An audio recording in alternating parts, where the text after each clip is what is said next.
d'échecs chaque année de gens toujours à la rue. Pourquoi? Comment répondre mieux, en tout cas, et être plus efficace? Celui qui va nous rejoindre dans un instant va y répondre. Il est spécialiste depuis maintenant une vingtaine d'années sur les questions du mal-logement, des sans-abri, de la pauvreté. D'ailleurs, son premier job a été quelque part fondateur dans son appétence pour ces sujets-là, puisqu'il était chargé de mission de solidarité à la SNCF, où il s'occupait notamment de la question des sans-abri dans les gares. Il a ensuite été directeur d'études à la CNAF. Il est désormais professeur associé à Sciences Po et il a publié une trentaine d'ouvrages sur les différentes thématiques que j'ai citées tout à l'heure. Carte blanche donc maintenant à Julien Damon. Merci Julien Damon de nous rejoindre. Et je vous laisse la parole donc pour une trentaine de minutes. Vous avez les micros, vous avez la télécommande, tout y est. Parfait, merci de l'accueil, merci du micro, de la télécommande. Alors en effet, on m'a dit de venir vous voir et j'en suis absolument ravi. Je vois que c'est sous le titre carte blanche, mais ce ne sera pas exactement ce que je ferais. Si j'avais eu vraiment une demi-heure de carte blanche, j'aurais fait une petite danse, une petite chanson, etc., etc. Là, on m'a donné un sujet plus précis à traiter qui est mettre à l'abri, héberger, loger, évolutions et perspectives. Donc c'est assez dense. Mais il est tout à fait exact que votre introduction met les pieds dans le plat. Pour préciser ce qui a été dit sur les chiffres, je pense que nombre d'entre vous dans la salle savent ce que c'est, alors c'est ceux qui s'intéressent au budget, que la ligne budgétaire dans l'architecture budgétaire de l'État, qui s'appelle ligne budgétaire 177, qui permet de financer l'hébergement d'urgence, mais aussi les centres d'hébergement et de réinsertion sociale. Elle est aujourd'hui dotée de plus de 2 milliards d'euros, et son ancêtre, en effet, au tout début des années 80, était doté de quelques dizaines de milliers de francs. Donc c'est un des budgets publics qui a le plus augmenté. C'est un des sujets aussi de politique publique qui est devenu de plus en plus préoccupant, de fait dans la vie quand nous le croisons, ce sujet des gens qui n'ont pas de logement, mais aussi dans le débat public, car au début des années 80, on n'en parlait pas autant. Ceci dit, sous ce titre colossal que l'on m'a donné, j'ai fait un petit plan en 4 parties. Tout d'abord pour dire, on m'a demandé de le faire, donc je le fais, que le sujet n'est pas neuf et qu'il a des racines extrêmement anciennes. La deuxième chose, le mot SDF a été employé tout à l'heure. Ouf. Il, à mon avis, ne contient pas tout ce que fait l'AMLI historiquement, mais quand on parle de ces sujets de sans-abri, de personnes sans logement ou extrêmement mal logées, ça fonctionne. Donc de qui parle-t-on? Et puis combien sont-ils aussi? C'est un beau dossier. Troisième chose, héberger, de quoi parle-t-on? Vous allez voir que ce n'est pas aussi évident que cela. Alors j'ai fait des espèces de pétales pour essayer de réunir tout ce que sont les politiques publiques auxquelles vous contribuez en matière d'hébergement. Et puis j'ai mis 3 défis actuels pour ambiancer un peu et les discussions et peut-être la table ronde. J'aurais pu en mettre 12 ou un seul, le chiffre 3 me paraissait bien. En profondeur historique, je vais commencer par des petites choses très simples. Je vais, par des images, vous montrer ce qu'était la problématique de ce qu'aujourd'hui on baptise l'exclusion ou les sans-abri ou les très mal logés, qu'à l'époque on baptisait seulement la question du vagabondage. Vous avez là, au XVIe siècle, des vagabonds sur le pont aux Arts à Paris. Pardon, je serai extrêmement parisien, et double pardon, c'est la première fois de ma vie que je mets les pieds à Metz. Voilà, donc ça sera un peu parisien, j'en suis absolument... un peu inquiet devant vous, mais ça a aussi son importance, parce que c'est un sujet qui est un sujet très parisien, pas dans son contenu, dans ses formes, tout ce que vous voudrez, dans son ampleur, parce qu'on le trouve partout, mais c'est à Paris qu'on a beaucoup innové. Je vous en dirai quelques mots. Donc ça, vous avez le XVe siècle. Ça, vous avez le sujet, alors je ne sais pas si certains d'entre vous dans la salle reconnaissent l'acteur, c'est assez simple. C'est Jean Gabin. Il y a 2 acteurs, il y a Darry Cole aussi, je vois qu'il y a des cinéastes dans la salle, mais vous avez surtout Jean Gabin en l'espèce pour Archimède le clochard. Pourquoi je mets ça? C'est parce que dans les années 50, 60, le sujet était celui du clochard parisien généralement, incarné ici par une vedette, philosophe un peu alcoolique, qui représentait le pays, le peu de folklore des grandes villes, et qui surtout aurait choisi sa situation. C'est du conditionnel que j'emploie, mais qui n'appelait pas de politique publique. Il n'y avait pas de dépenses d'hébergement pour les personnes à la rue, isolées. Sinon, du côté des politiques migratoires, des politiques suite, ou même avant le conflit en Algérie, mais pour ceux qu'aujourd'hui, rétrospectivement, on baptiserait des sans-abri, il n'y avait pas de dépenses publiques. Ça, c'est le sujet en noir et blanc et avec une piste cyclable, donc ce n'est pas exactement les années 80, mais j'ai essayé de montrer ici le sujet de la nouvelle pauvreté. dit de la nouvelle pauvreté, fin des années 70, début des années 80, quand on a commencé à beaucoup dépenser et investir en lien avec le monde associatif. Quand je dis on, c'est collectivement, donc quand les pouvoirs publics ont commencé à créer des politiques publiques pour traiter de ce dossier.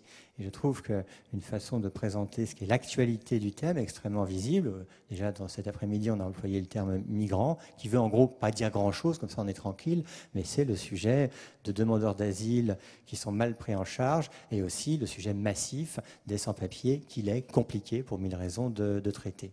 Si on continue aussi pour faire les profondeurs historiques, là vous avez au XVIe siècle l'hôpital général, c'est la Salpêtrière, qui est créé à Paris encore. Et pourquoi j'en parle? C'est parce que c'est une innovation royale en l'espèce à Paris.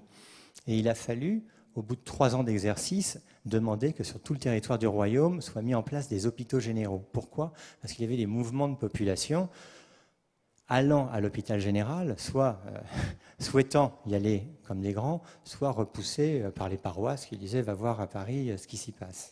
Ça, c'est un dépôt de mendicité. J'imagine qu'il y en a un à Metz, historiquement, puis il y en a eu un à Metz. Ça n'est plus le roi, c'est l'empereur qui, face à la question de la mendicité et du vagabondage, va demander que soit créée à Paris, plus précisément à Nanterre, une prison spécialisée. Et vu l'afflux aussi de population, il a fallu innover un peu partout sur le territoire. Ça, c'est plutôt du côté social et non plus répressif. 93, à Paris est créé, avec le maire de Paris de l'époque, récemment disparu, le SAMU social. Et 2 ans après, l'État demande que dans tous les départements soit édifié un SAMU social. Quelle est l'idée? C'est de vous dire combien Paris innove. C'est pas pour faire de la publicité parisienne, c'est un sujet français. C'est-à-dire que c'est dans la capitale qu'on a beaucoup innové.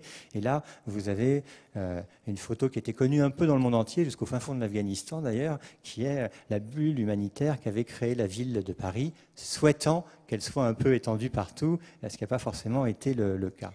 Je continue sur la profondeur historique aussi, pour dire que la politique publique d'hébergement est toujours à regarder en parallèle avec la politique publique de répression ou de gestion des incivilités. Il y a toujours une oscillation entre la volonté de prendre en charge coercitivement et de repousser ou d'enfermer, et de l'autre, la volonté sociale d'héberger. Je vous le montre avec des choses que vous connaissez et qui sont des débats contemporains dans la gestion de l'espace public. Vous avez des gens très sympas qui imaginent qu'on peut créer à partir d'un banc un centre d'hébergement, ou au moins un lit d'hébergement, vous le voyez, quand à l'inverse, eh bien, il y a tous ces bancs d'inconfort qui sont créés depuis des années dans tous les systèmes de transport en commun, ou sur le pourtour du Vieux-Port à Marseille, je ne suis pas que parisien là, et tous ces équipements censés être jolis, qui cherchent surtout à ce que les gens ne s'assiedent plus, et ce n'est pas tous les gens, c'est naturellement ceux que l'on ne veut plus voir. Pour terminer sur la profondeur historique, une petite photo en noir et blanc, là, qu'est-ce que vous voyez ?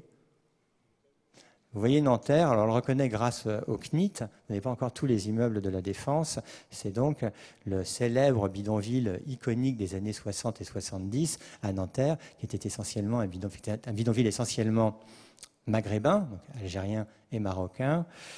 Et si je vous le présente ici, c'est pour montrer cette deuxième photo et dire que mutatis mutandis, pour faire le malin, toute chose égale par ailleurs, on retrouve des traces du passé toujours. Vous avez là un autre bidonville qui est tout aussi parisien, c'est boulevard Ney, juste à côté la célèbre porte de la Chapelle, un bidonville qui a été ces dernières années 3 fois démantelé et 2 fois recomposé. Ça veut donc dire qu'il avait été une fois composé tout seul. Donc voilà, pour dire que c'est un sujet ancien qui nous occupe ici. Deuxième chose, SDF, de qui parle-t-on?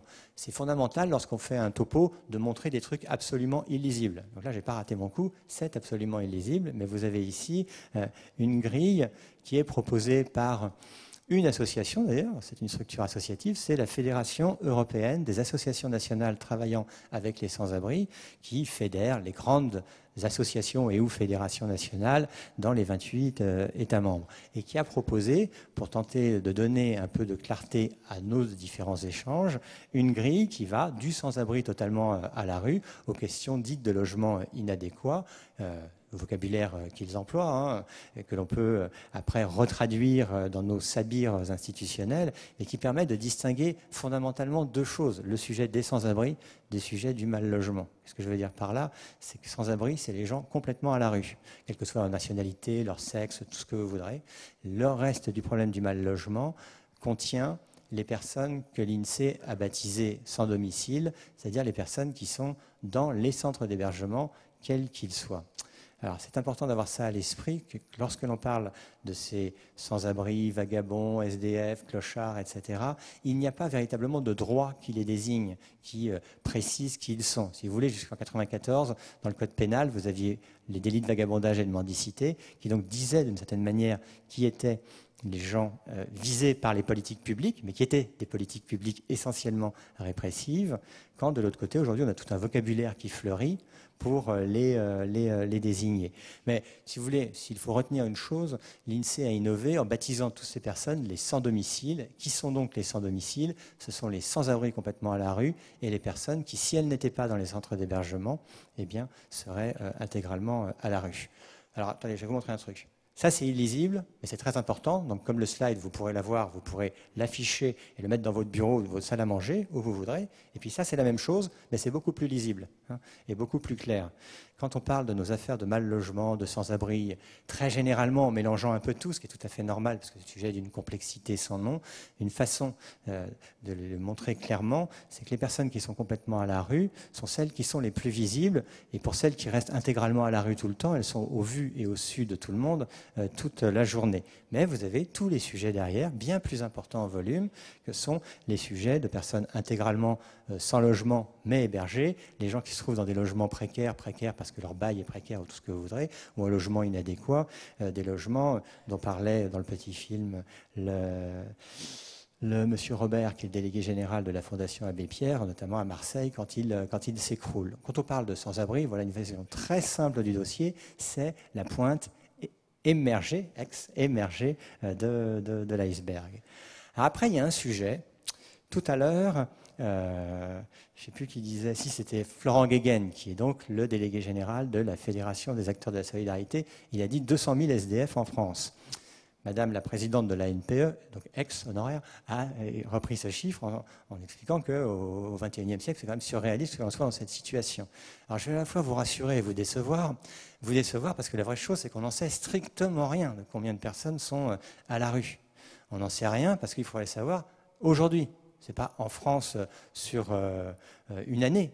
Et sur une année, le sujet important, c'est de savoir combien de personnes ont été au moins une fois à la rue. Donc, on cherche un peu à la française, c'est-à-dire à l'échelle nationale, à savoir combien de personnes sont à la rue. La seule manière de vraiment le savoir et bien le savoir, c'est de le faire aux échelles des villes. Je ne sais pas si Metz, justement, a innové. Alors, on opine, et très bien, c'est formidable, mais Paris, une nouvelle fois, mais là, Paris se mettant en valeur, a fait récemment des enquêtes pour, mobilisant d'ailleurs les citoyens qui voulaient bien s'y impliquer, une nuit donnée, aller regarder l'ensemble des personnes qui sont à la rue et les compter. Et leur demander aussi dans quelle situation elles sont, parce que vous pouvez trouver un étudiant complètement torché à la rue, effondré, si vous ne pouvez pas le compter véritablement comme sans-abri. À l'inverse, vous voyez quelqu'un qui est effondré par terre, vous avez des sujets éthiques fondamentaux, est-ce que vraiment vous le réveillez pour lui dire « ouais, ça va vraiment mal ». Vous voyez, c'est très important. Quelqu'un dort par terre.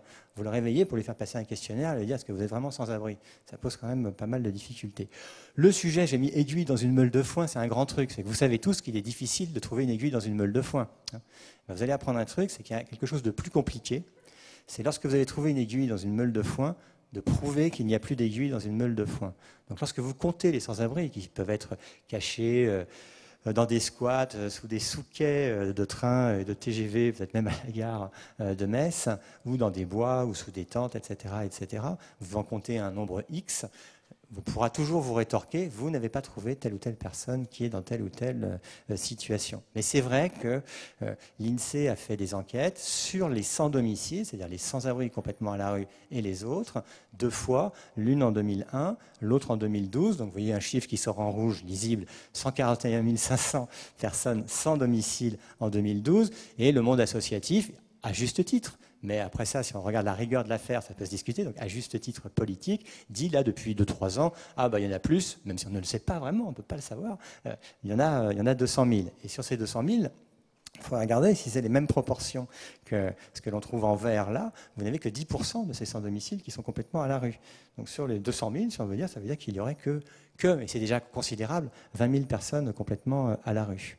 En la matière, donc vous voyez Paris, là je vous mets le truc parce que ça fait joli, puis vous voyez les arrondissements parisiens. Paris a compté un peu plus de 3000 personnes qui dormaient à la rue une nuit donnée. Il y a les 2000 personnes dans les rues, plus ceux qui sont comptés dans le métro, dans les gares, etc., etc. Donc vous avez, j'imagine, entendu parler de ça, de cette initiative. Et là, il y a un côté parisien, je frime, parce qu'il y a plein d'autres villes qui font ça, et depuis longtemps. C'est ce que je vous montre là. Ça, c'est le nombre de gens comptés dans le Grand Londres. Hein. C'est pas que le petit Londres, donc, qui sont comptés comme sans-abri, qui ont été comptés au moins une fois comme sans-abri une nuit donnée dans Londres. Ça, c'est la même chose à Madrid. La seule chose que vous allez voir, c'est que c'est fait depuis bien plus longtemps. C'est la même chose à Bruxelles. Alors, en bleu, eux, ils comptent tous les sans-domicile, et en vert, j'ai pris le même code couleur, ils comptent tous les sans-abri. Qu'est-ce qu'il y a à retenir derrière tout ça? On me posait la question, il faut parler un peu des sans-abri. Sur la question des chiffres, c'est qu'on a des progrès à faire encore en France, même si on frime beaucoup, je trouve. Si on doit se comparer à l'échelle européenne, eh bien, il y a plusieurs choses qui nous distinguent. Il y a l'ampleur visible des bidonvilles et des campements, et il y a le fait que sur les chiffrages précis, eh bien, on est bien derrière une partie de nos voisins et de nos voisins immédiats. Je pense qu'il y a une question bien plus importante d'ailleurs que de savoir combien y a-t-il de sans-abri en France cette année. Il y a une question importante, c'est ce soir, combien y a-t-il de sans-abri dans chaque ville? Et il y a une autre question, c'est combien de personnes ont été sans-abri, ou plus largement sans domicile, au cours de leur vie. Et ça, on le sait. C'est des questions en population générale, c'est des questions que pose l'INSEE. Est-ce qu'au cours de votre existence, vous n'aviez pas de logement personnel? Ah oui, vous avez une très grande partie de la population, hein, près de 6 millions de personnes, ça fait 10% de la population, qui considèrent avoir été contraintes de demander en priorité à sa famille ou à des amis, ou bien d'aller dans des habitations mobiles, au moins une nuit au cours de leur existence. Si on prend, dernier petit truc là, les sans-domicile, tout en bas de ce petit crobard, vous avez près d'1 million de personnes qui considèrent avoir été soit complètement à la rue, soit, c'est le cas le plus important, hein, soit d'avoir été dans les différents systèmes d'hébergement, dont ceux que vous représentez ou que vous gérez avec Amelie.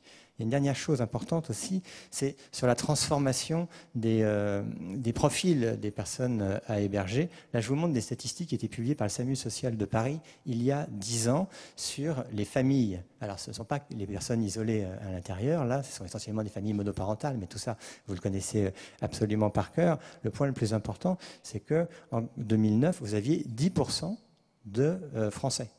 Donc, si vous faites un peu de maths très compliqué, ça veut dire que vous aviez combien de pourcents d'étrangers ? Voilà, vous y arrivez. Et aujourd'hui, vous avez aussi des chiffres publiés par la préfecture d'Île-de-France qui reviennent au même. On peut le dire d'une autre façon, hein, c'est qu'avant 90, pour s'occuper du sujet des sans-abri, de l'accueil, il fallait globalement parler français. Okay. Dans les années 90, avec l'ouverture, ce qu'on fait aujourd'hui, la fin du mur de Berlin, les crises yougoslaves, où il fallait parler un peu de langage de l'Est. Hein. Aujourd'hui, il faut parler à peu près toutes les langues du monde. J'exagère un tout petit peu, mais c'est l'internationalisation du dossier.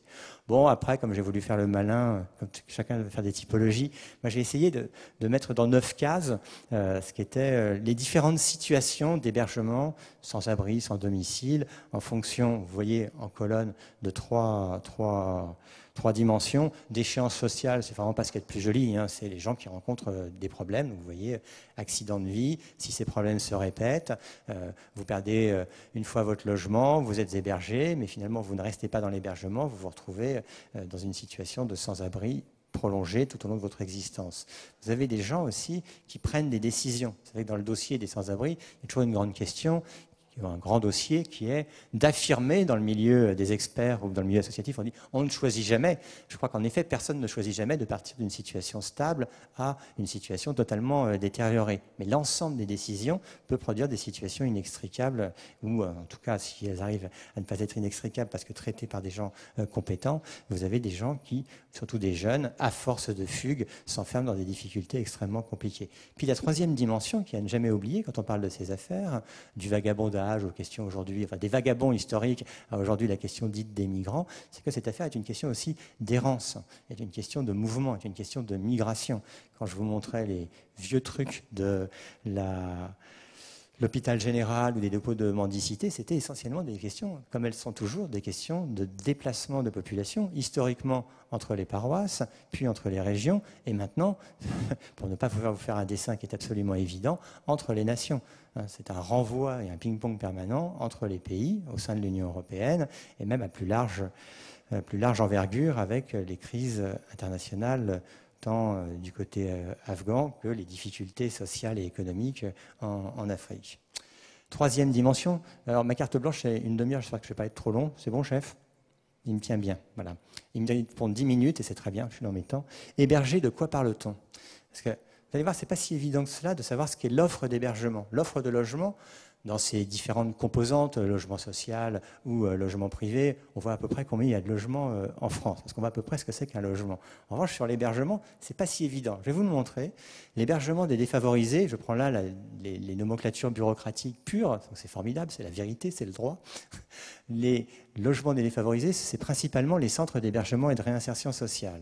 Mais il faut y ajouter, si on s'intéresse à l'hébergement d'urgence et à l'insertion, une partie de l'activité auxquelles vous contribuez, que sont les centres d'hébergement d'urgence. Et puis il faut y ajouter une solution, entre guillemets, à la française bien singulière, c'est les nuits d'hôtel, payées par les pouvoirs publics. Pourquoi c'est bien singulier? Parce que ça atteint des proportions très élevées aujourd'hui, parce que c'est critiqué en permanence depuis que ça a été créé, parce qu'on cherche même à éradiquer cette solution, et on continue toujours en réalité à payer des nuits d'hôtel. Et c'est singulier parce qu'il y a bien... c'est une réponse singulière à la française. Quand on parle d'hébergement, je pense qu'il est fondamental aussi d'y ajouter ce qu'on baptise aujourd'hui DNA, c'est-à-dire Dispositif national d'accueil pour l'asile. C'était évoqué dans l'introduction tout à l'heure, et puis c'est sur les panneaux derrière nous. Vous avez dans l'hébergement la fonction historique qui était assurée par les foyers pour les travailleurs migrants, qui sont devenus dans le vocabulaire, en tout cas le vôtre ici, Amélie, des résidences sociales. Et puis vous avez eu toute la politique d'accueil des demandeurs d'asile. Donc il faut, dans l'hébergement d'urgence, pardon, dans le grand chapeau de l'hébergement, intégrer aussi les différents dispositifs d'accueil des demandeurs d'asile. Au premier rang desquels, les centres d'accueil pour demandeurs d'asile. Vous en gérez à Amélie. Les centres d'accueil pour demandeurs d'asile, jusqu'en 2000, c'était des CHRS. C'est exactement la même chose que ce que je vous évoque sous le label, au centre de ma pétale, hébergement des défavorisés. Et je trouve qu'il y a, depuis 4 ou 5 ans, une effervescence créatrice pour tenter de gérer, c'est un sujet extrêmement quotidien dont on a d'aujourd'hui, précisément 7 novembre, de ce matin, on invente des solutions en permanence, on tente d'inventer des réponses à un problème qui est, semble-t-il, un problème quasi insoluble. J'ajoute à ça des solutions auxquelles vous participez aussi, c'est toutes les solutions dites de logement accompagné. On va intégrer aussi les résidences sociales, on va intégrer les pensions de famille que vous avez évoquées déjà tout à l'heure, et on va intégrer aussi dans les comptages tout ce qui est intermédiation locative. Et puis, au sens le plus large, au sens des comptes du logement d'ailleurs, on doit intégrer au-delà de l'hébergement ce qu'est l'internat étudiant, ce que sont les accueils, les centres pour personnes handicapées et les maisons de retraite. Comme ça, vous avez une pétale avec l'ensemble de la politique d'hébergement. Alors, qu'est-ce qu'on peut dire de beaucoup plus fondamental que de faire la pétale? C'est que l'accent est extrêmement puissant aujourd'hui sur l'hébergement par rapport au logement. Alors, vous avez une belle courbe, là, c'est très joli. Donc, depuis 1988, ce que j'ai calculé, c'est ce que représente l'offre d'hébergement étant asile, CHRS, hôtel, on va dire, si on veut le résumer, hébergement, urgence, insertion, l'offre, le nombre de places par rapport au nombre de logements. Ce qui est assez impressionnant, c'est que cette offre d'hébergement, c'était 1% par rapport au parc du logement, par rapport au parc du patrimoine HLM, même, vous pourrez le faire par rapport au parc du logement total, là je vous le fais par rapport au parc au contemporain de 4 millions, un peu plus de 4 millions de logements sociaux. Donc en 1988, c'était 1% de ce parc, aujourd'hui c'est 5% de ce parc, mais toujours dans un calcul, dans un rapport, il faut voir ce qu'on met au numérateur et au dénominateur. Le dénominateur, c'est toujours le même, le patrimoine HLM. Au numérateur, si j'ajoute une partie de ce que vous faites, les résidences sociales, que l'on baptise, sans que ce soit clair, logement accompagné ou logement adapté, on a une offre qui est double. Et donc vous avez 10% vous avez 10% des HLM en volume, 400 000 places, qui correspondent à l'offre de l'hébergement. Pour être plus clair, hein, l'hébergement aujourd'hui, c'est 10% de l'offre HLM, quand c'était environ 1% il y a une trentaine d'années. Alors oui, il faut que je fasse un peu de pub là-dessus. Donc les ESH, que vous représentez certains d'entre vous ici, et puis avec les liens qui vous baptigèrent, vous lient à l'AMLI, vous avez la même chose du côté de ICF Habitat, donc ça c'est la SNCF, du côté de 3F ou du côté de Séquence qui vient de se créer, des structures qui, dans la stratégie même de ces organismes, participent à la politique d'hébergement. La politique d'hébergement, elle est de plus en plus intégrée, c'est pas dans la politique du logement d'ailleurs, c'est de plus en plus intégrée avec la politique du logement. Notamment, je vous en montre un petit présentation rapide dans tout ce qui est programmation départementale, tout ce qui est schéma d'intervention aux échelles de département, et puis dans tout ce qui est organisation de la réflexion sur le dossier. Quand vous avez des comités régionaux de l'habitat, l'essentiel de la discussion, c'est de traiter avec le monde associatif qui ne discutait pas il y a seulement une vingtaine d'années avec le monde des HLM, ou qui discutait très peu, sauf cas exceptionnels comme vous, naturellement. Bon, je vais passer plus vite là-dessus pour aboutir aux 3 défis de mon petit point de vue qui peuvent nourrir des discussions. Il y a quelque chose qui, depuis d'ailleurs le début de l'après-midi, a été évoqué plusieurs fois, c'est le sujet du logement d'abord. Alors je vais frimer un peu. Moi, j'avais fait un rapport pour la ministre du Logement. Pardon, c'était pas vous, madame. Mais bon, on m'a demandé de le faire, donc je le fais. Si vous m'aviez demandé, je l'aurais fait pour vous aussi, sur les politiques de prise en charge des sans-abri dans toute l'Union européenne, et c'était en 2007. Et j'étais revenu avec un beau rapport, plein de graphiques, tout ça, c'était super, tout le monde était content. Donc les gens m'ont dit, ton rapport est très bien, d'ailleurs on va le lire. C'était pas mal ça comme truc. Hein, j'étais très content. Bon, le seul truc, c'est qu'à cette époque, le logement d'abord, ça n'existait pas en France. Et donc on avait repéré l'idée de Housing First. Housing First, ça a donc été traduit, ça a donné les politiques dites de logement d'abord en France, qui partent d'un constat que tout le monde a pu faire. Là, le constat qui est maintenant baptisé dit de l'escalier, c'est que pour les personnes qui ont le plus besoin d'un hébergement, c'est le plus dur parce qu'elles doivent passer par des centres d'hébergement d'urgence de niveau 1 ou de niveau 2, des CHRS, des résidences sociales, tout ce que vous voulez, pour aller jusqu'à un logement autonome. Et la politique est de dire, bah oui, ce qu'il faut faire, alors vous avez plein de trucs auxquels vous participez, ce qu'il faut faire, c'est aller directement vers le logement. Tout le monde dit oui, oui, oui, on tape dans ses petites mains. Alors, moi, là-dessus, mon petit truc à vous raconter, c'est le logement d'abord, depuis que la formule a été avancée dans le contexte français, depuis que des expérimentations ont été lancées et auxquelles vous participez ou vous observez, tout le monde est dans ses petites mains, et le monde associatif, de façon très maligne, mais à juste titre d'ailleurs, a répondu, bah, le logement d'abord, on est d'accord, mais ce qu'il faut, c'est d'abord du logement. C'est ce que disait encore tout à l'heure dans la petite vidéo le responsable de la Fondation Abbé Pierre. Je vous glisse juste un truc pour le débat. Un défi, je pense que la grande question, en réalité, dans le contexte français, c'est le logement social. Il est fait d'abord pour qui? C'est des débats super compliqués, des grandes bagarres, mais qui sont au cœur de la logique du monde HLM. Le monde HLM à la française, de mon petit point de vue, mais je peux l'argumenter, il a été construit pour accompagner la moyennisation, la salarisation de la cité française. Donc il est plutôt construit, si on veut le dire vite, autour de la norme SMIC. Si vous voulez des gens loger, enfin si vous voulez un système HLM autour du RSA, il faut complètement en réviser les ambitions, les modes de financement, etc., etc. Bon, je vous l'ai remis avec un tableau hyper plus compliqué pour expliquer tout ça. Je pense que c'est un défi majeur. Le logement d'abord, on en parlera tout à l'heure avec Sylvain Mathieu, c'est devenu la formule magique pour intégrer tous les efforts faits en faveur du logement. Pourquoi pas?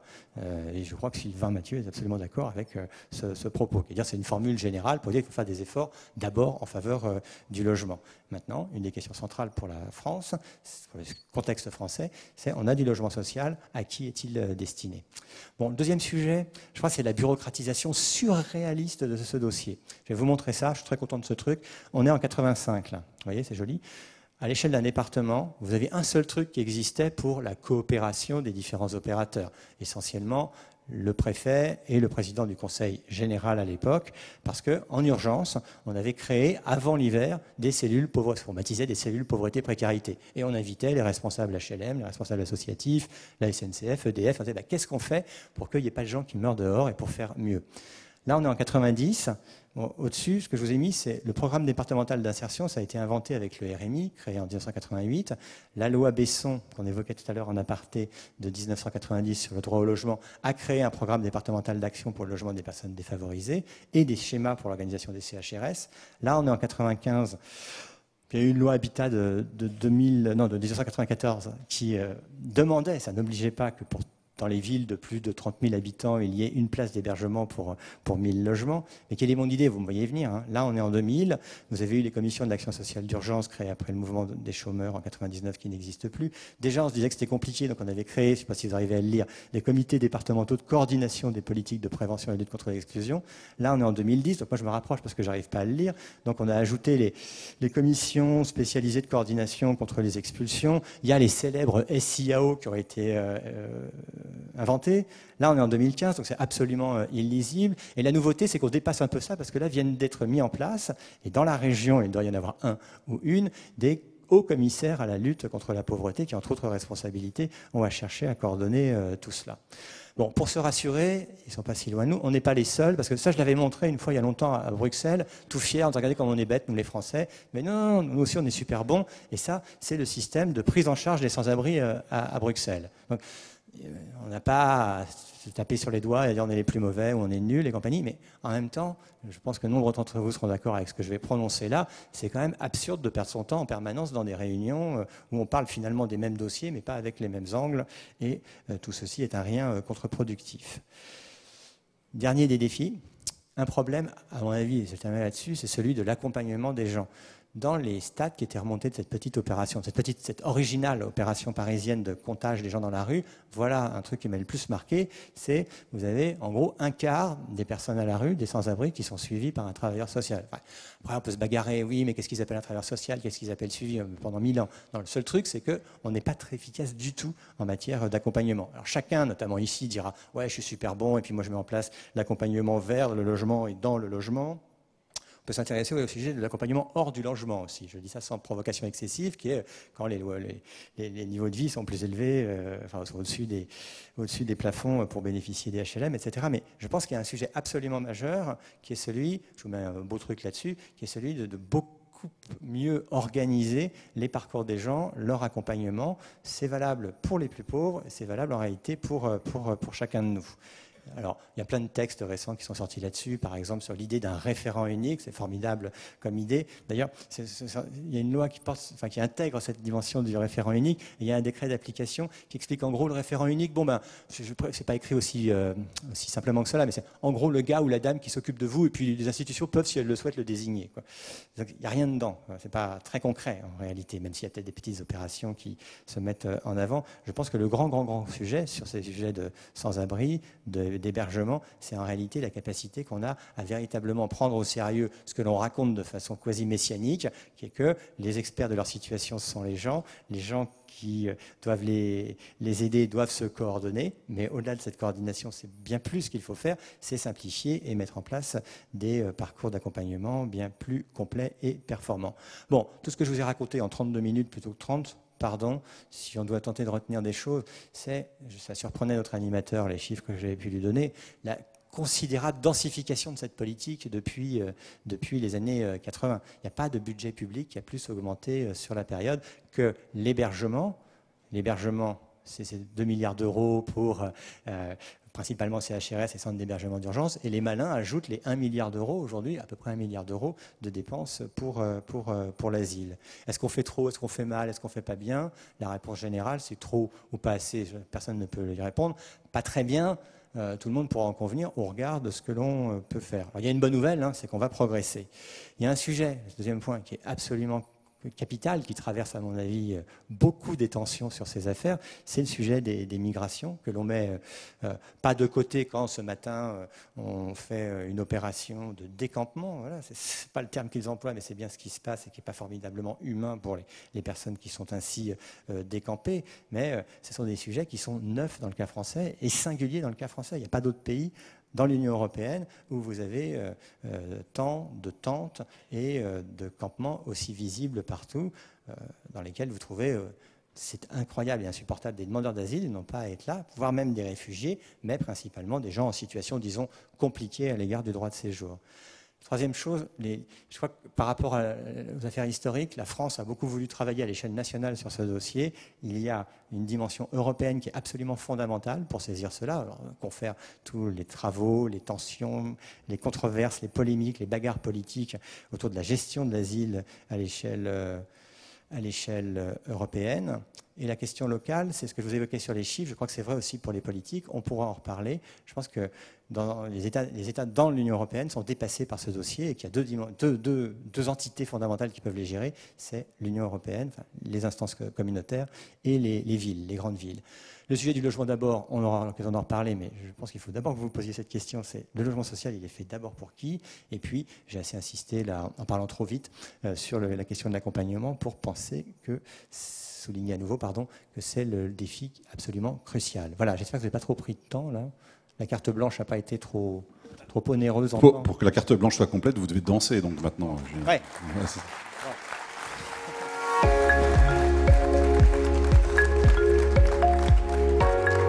Merci en tout cas, parce que ça va alimenter aussi notre table ronde tout à l'heure à la fin, à laquelle participera Emmanuel Cos qui nous a rejoint et que je salue. Merci beaucoup. Maintenant, c'est le temps des ateliers.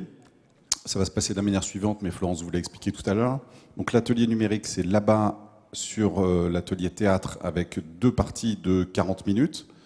C'est la même à chaque fois. Donc vous pourrez, si vous allez dans l'atelier théâtre,